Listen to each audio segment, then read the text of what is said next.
In the end, we all serve the Legion.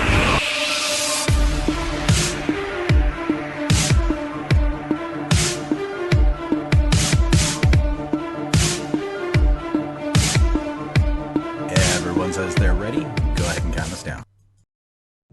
Here at the Storm Stout Brewery, every keg of ale is special. Each grain is handpicked to provide only the finest ingredients that Pandaria has to offer. We go the extra step to ensure not a single drop of ale is wasted. Hey monkey, cake to the face.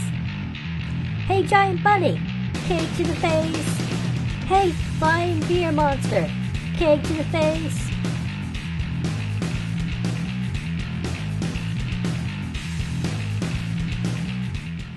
Hey guys, Celes here, and I'm back on my monk. Today we're looking at the Brewmaster. Now this is a spec that I've actually mained a lot since Siege of Orgrimmar, so I have a lot of experience dealing with the ups and downs of playing a Brewmaster. This is a class that almost every single tier had some dramatic change to it since it was first introduced back in Mists of Pandaria. They want to go back to more of the system where you're managing your brews, you're managing your uptime on shuffle, which is fine. That was pretty much what the Mist Brewmaster was all about. It was only recently where in the second patch of Warlords that we saw them go to more of the guard-based system. The playstyle, some people liked it, some people didn't. But the thing is that it was very, very, very solid. A Brewmaster under the guard system could handle a lot of things that no other tank class could even come near. I mean, we're talking about being able to solo bosses that was just a tier earlier. So they wanted to try to get away from that, but at the same time, it's kind of created this weird situation where in Warlords of Draenor, having any type of stagger, any type of damage dot on you was almost lethal. So that was the first tier of Warlords. Second tier, we went to more of the guard system. They buffed up guard to make that more of your active mitigation. And that has been all stripped away. So a lot of Brewmasters are in a situation where they're having to relearn their class. And for people that have switched to Brewmasters in the last couple patches, this is something brand new. And it is a huge adjustment period. And that's really what you have to remember when you're coming to the Brewmaster, is that this is a brand new class. And you have to relearn every single thing on how to play your class. But the thing is that it's a fun class. It can be really fun, but it can be very frustrating at times because not only do you have to adjust, but your raid has to adjust, and especially your healers. So there's going to be a huge learning curve. So what we're going to do now is we're going to kind of look at the changes and discuss kind of the abilities and how things work together. Basically, Brewmaster evolves around one button, Keg Smash.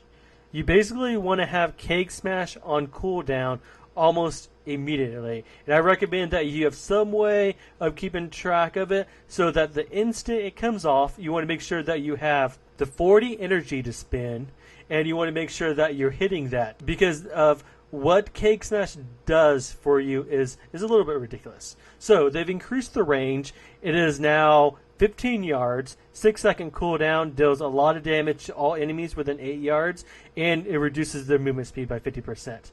Now, here's the interesting part, that how this plays into your active mitigation. Now, reduces the remaining cooldowns on your brews by 4 seconds. Now, when we look at our brews, we have Purifying Brew, which clears 50% of your stagger, and you have Iron Skin Brew, which increases the damage delay by stagger by an additional 40%. Now you also have Fortifying Brew, which is your major cooldown. It's on a 7-minute cooldown, but if you're using Keg Smash on cooldown, you can really get this more into the 3 to 4 minute range, which lines up more with some of the other tanking cooldowns. So yeah, it does seem kind of insane. And actually, this is one of the things that I kind of wish this was a 3-minute cooldown and Cake Smash didn't affect it, it's easier for newer people to really understand how and when to use Fortifying Brew. And it will make your cooldown rotation more even and predictable. Because that's the thing, that Brewmasters are kind of right now RNG heavy. And tanks are not really in a situation where they like to have RNG. So you just got to be careful, and you got to make sure that you're kind of looking ahead, and you kind of know what's going on around you, so you can kind of make sure that you have a plan in case things go bad. Okay, so that's kind of just the breakdown on Cake Smash.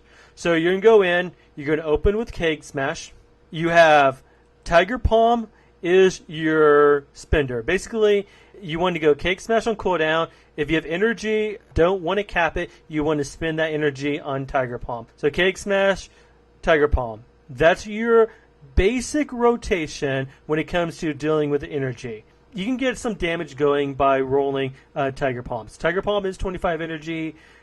Cake Smash is 40. So you can kind of spin your bar going Cake Smash, and then Tiger Palm, Tiger Palm, Tiger Palm, and you can still have enough energy to do another Cake Smash. So it's not something that you have to worry too much about your energy, because the thing is that nothing else really uses energy right now, which is a little interesting, is that basically energy right now is a throttle to how often you can Tiger Palm.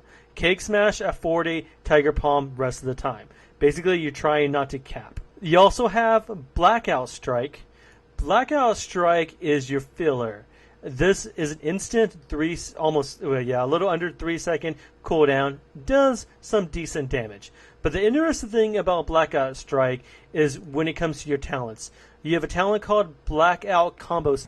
You can Blackout Strike and then hit an additional ability to kind of empower that ability. So if we need more damage, really what you want to start doing is Blackout Kick into Tiger Palm. This will increase the damage of the Tiger Bomb by additional 200%. If you do need to do some AoE, we also have Breath of Fire, which is a 15-second cooldown and does a conal of damage in front of you. Targets affected by Cake Smash will also burn for damage over time. So you can get a little bit of a dot rolling, and if you use Blackout Kick into Breath of Fire, that reduces the cooldown by 6 seconds. So you can use Breath of Fire more often if need be. If you do Blackout Kick into Cake Smash, it reduces the remaining cooldowns on your brews by additional 2 seconds. So if you start getting to the situation where you have to start using your Purify a lot, or you have to start using Iron Skin Brew, then you basically want to be going Blackout Strike into Cake Smash, and this will give you more abilities to use active mitigation. Iron Skin Brew pauses stagger for additional 3 seconds. So if you get behind on your stagger, you can kind of pause it and delay it so that you have more time to build up your resources. And the same with Purifying Brew, gains you a stack of Elusive Brawler. Now, going into Elusive Brawler is part of the mastery. Each time you are hit by a melee attack, you gain a stacking 123% increased dodge chance until you successfully dodge the next attack. So going Blackout Kick into Purifying Brew, you're going to reduce the damage of your stagger dot, and you're going to increase the likelihood that you're going to dodge attack relatively soon. So you have a lot of things to really consider. Your other choices for this talent tier is Elusive Dance. Purifying Brew now cleanses an additional amount. It also grants up to 15% dodge and damage done for 6 seconds based on the level of stagger damage purify. So you stagger more often, you cleanse your dot heavier, and you do get a little bit of a damage buff. The other one is High Tolerance. Stagger delays an additional 10% of incoming damage. So it makes your ability to stagger better. You also gain 15% haste based on your current level of stagger. This one, it's iffy. It's something that you just got to play around with and see if you like. Because you will hit faster, which means you don't have to stack as much haste. So it kind of plays out to which play style do you like. Personally, I like Blackout Kick, but it's really up to you to decide which one you want to go with. Other talents to really consider is your level 90. AoE has kind of been nerfed a little bit, but you still have Rushing Jade Wind, 5-second cooldown, and you can summon a whirling tornado around you that does AoE damage to everything 8 yards. So you have a lot of adds coming in. This is a great ability to pick things up. You also have Invoke the Black Ox, 3-minute cooldown, and you'll summon the little ox dude. They'll go around taunting stuff, and he's okay, but he creates a lot of issues. I don't recommend him right off the bat. Play around and see if you like him. You can also turn off taunts that he does. So that's something that if you even like the increased damage that he does, you can still use it for more of a minor DPS boost. Now, the other one is Special Delivery.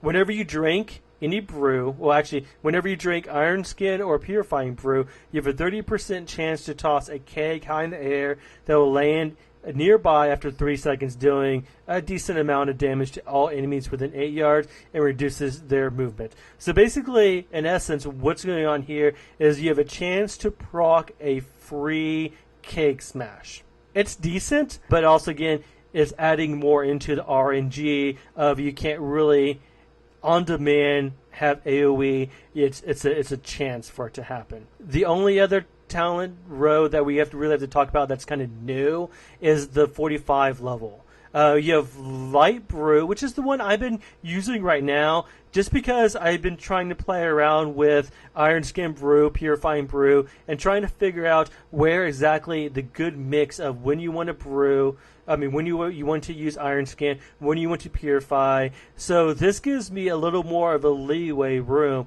on when exactly I need to hit these buttons. And if I start taking a lot of damage, if I'm with new healers, this is probably a really good one to go to because you can purify more of the dot, thus you're taking less damage. Black Ox Brew. And this is probably, if you do the numbers, the better choice to go to. This is a 1.5 minute cooldown, and basically what it does is it refills all your energy and all your charges. So Mathka will come out to saying that which one of these two are going to be better. It depends on your play style, really, on which one that you like. The other one, Gifts of the Mist. Gifts of the Ox has an up to a 60% increased chance to trigger based on your missing health. This is basically was added in because there was a change in late beta to how Gifts of the Ox worked. What this does is that it will give you more healing orbs to absorb. And of course, once raiding starts, there will always be the mathematicians that will say so-and-so is better for which fight. So I would recommend playing around with all of these roles, see what playstyle you like best, and work on that.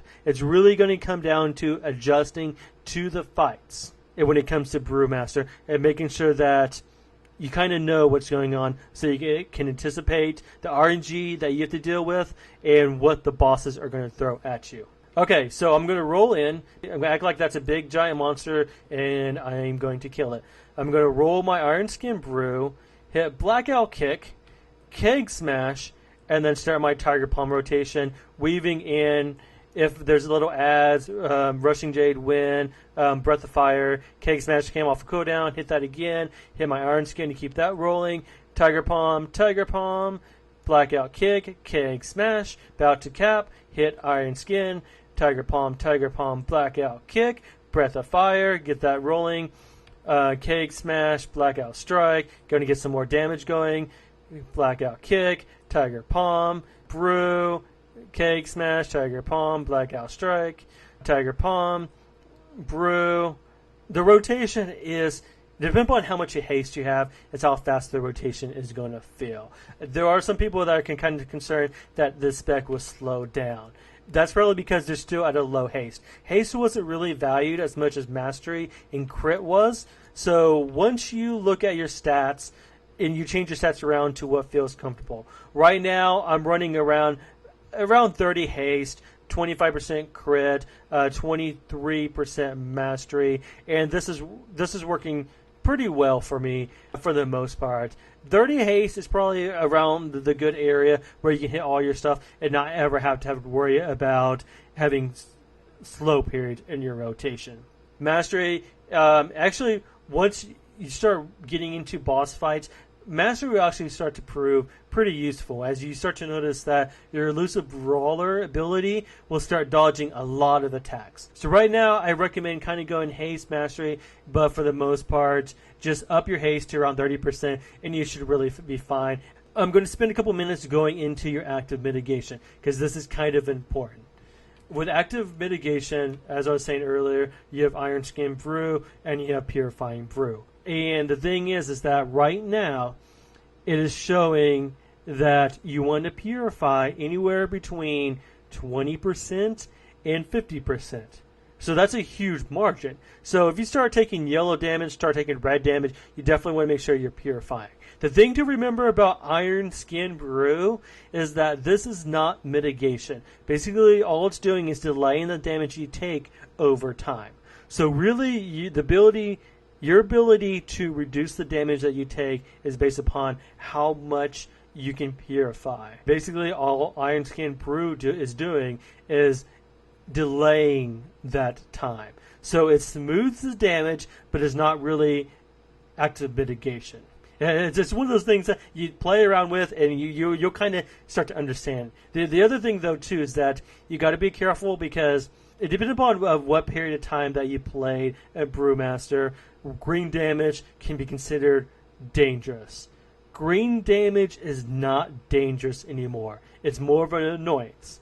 So you're not wanting to purify if you're below 10%, even around 15%, but upon if you get low. If you start getting low, if you start getting to around 30% health, yeah, even if you have like 10%, you're probably going to want to purify. But for the most part, you want to make sure that you're just not capping. So what I figured out, what works for me is that I want to keep Iron Skin Brew rolling as long as I'm capped. So either at 3 stacks or 4 stacks, I have that rolling. And when I'm about ready to cap again, I just hit another one. When I start to get the damage starts coming in, then I hit Purifying Brew. Beyond that, once you start spawning Ox Orbs, then you can also use Expel Harm to absorb all the healing spheres that you take. The way that Expel Harm works is that each of the spheres will heal you for 10%. So whenever you start spawning the orbs, there will be a little number that will appear in the bottom corner. So if it's 3, that means if you hit that button, you're going to heal 30% of your health. It's a pretty solid ability, and it all comes down to timing. Making sure that if you start getting low, bam, you can pop that up. And as I'll show you here in a second, I'm going to go kill a bunch of monsters, and we'll kind of see how the Brewmaster kind of just evens out. Your healers are also going to have to adjust too. That's going to be the major thing, because a lot of healers are concerned right now that Brewmaster takes a lot of extra damage. You want to keep your Brewmasters healed, but having them capped 100% of the time is not necessary. Unless the healers know that there's a major damage about ready to come in, then you want to try to cap. But at the same time, it just comes down to getting adjusted to how the Brewmaster plays. I know I keep on stressing that point, but I think it's very important. So it is a different play style, and I hope you guys give it a try. And don't give up on the spec right away. Give it some time, just keep at it, and you'll eventually start to understand how to play a Brewmaster. Right now, we're in the throne of Kil'jaeden, so I'm going to see how much I can pull before I need to start purifying.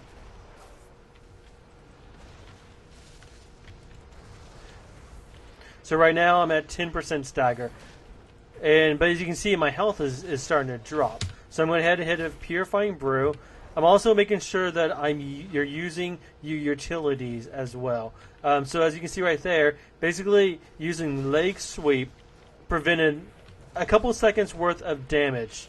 So making sure that you utilize that ability. I'm below 60% health, so I'm going to go ahead and use an orb. Keeping my Iron Brew rolling. Cake Smash, Blackout Kick, get some more damage rolling. Now this time I'm going to do... Okay, I'm starting to get a little worried here. So I'm going to start pumping things up.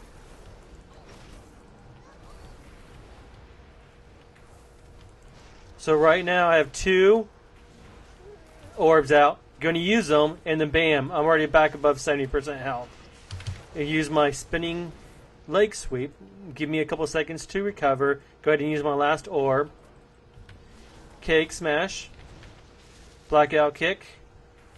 And let's say I want some more AoE. I can do blackout kick into Breath of Fire. And that will allow me to use that a lot sooner. So making sure that I'm keeping stacks up. I'm starting to get low again. The thing is that I'm just keep on rolling. Keep your brews rolling. And as with the Brewmaster, moving around really helps too. That's just a habit of playing the class, is that you'll find that you just kind of move around a lot. Okay, even though we had a hunter helping there, I mean, I still did 37k. And healing-wise, I did 1.2 million healing. As you can see there, most of my healing came from Gift of the Ox. So Gift of the Ox is the orbs that you spawn. Healing Elixir is second, followed by Celestial Fortitude. Celestial Fortitude, once again, is the dodge mechanism that's part of your mastery. So overall, that's fine, but also, though, I'm right around about 50% health. So that's killing some ads, doing some of the harder stuff that you can do in the world with just a Brewmaster. So survivability is perfectly fine. That's not an issue at all.